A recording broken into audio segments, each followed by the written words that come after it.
Abin da ya faru a jihar Kano na sauke-sauken Kano za mu so mu ji menene ra'ayinka a kai.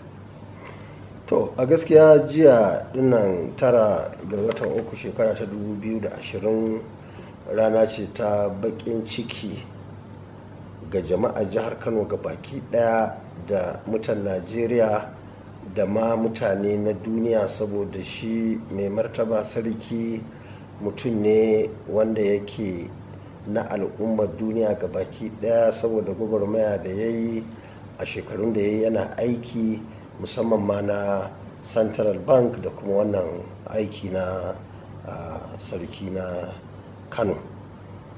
Wannan rana mun ga abubuwa marasa daɗi na ɓacin rai, musamman yadda aka zo aka yi ƙarfa-ƙarfa aka saki layi na tsarin mulki da dokoki, aka yi karan tsaye aka sauke mai martaba sarkin Kano. Wannan muna ganin a fahimtar mu babu adalci a ciki. Kamar wanda dalilai kake gani yasa aka sauke shi? Musamman ganin yadda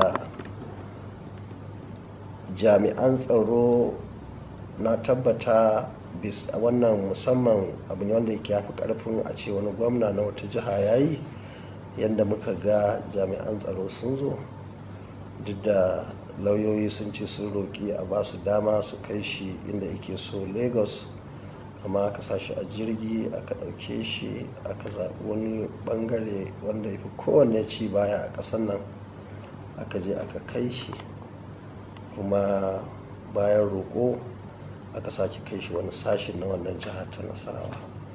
Muna ganin wannan an wuce wannan tsarin a Najeriya, musamman ganin yadda tsarin mulki musamman sashi da 35 da ibada yanci ga dan adam, yi ma ka yi karfa ka cire shi lokaci ne, amma a irin wannan lokacin demokradiyya ba lokaci na mulkin mallaka ko lokacin bakin mulkin soja ba, kamata yi a ce kyala mutum ya tafi ya ji ya zauna inda yake so. Amma dai alhamdulillahi lauyoyi sun ce za su je kotu, to muna fatan kotu za su yi adalci, su duba abin da tsarin mulki ya ce a bashi dama ya tafi ya je ya zauna inda yake so a Najeriya ko kuma wata ƙasa a duniya.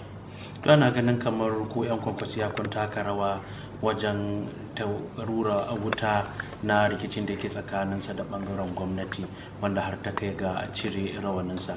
Shin me za ka ce game da wannan zargi da ake muku?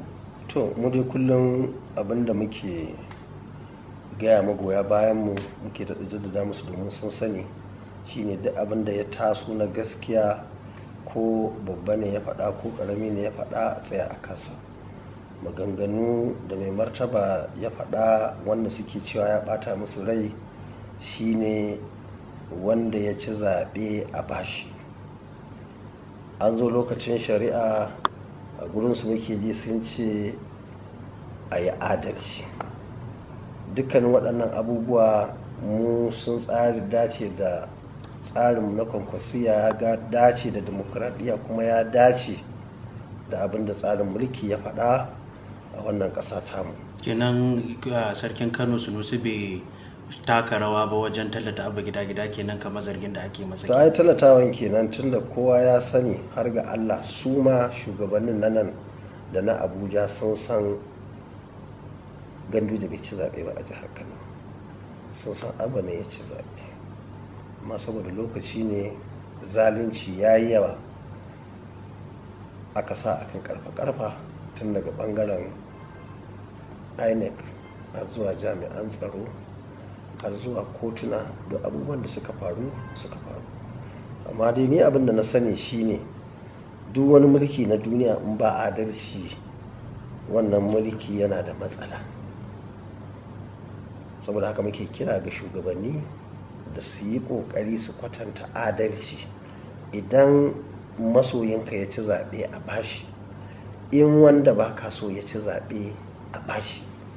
Wannan shi zai kawo zaman lafiya, shi zai kawo kwanciyar hankali, kuma shi zai kawo a girmama shugabanni.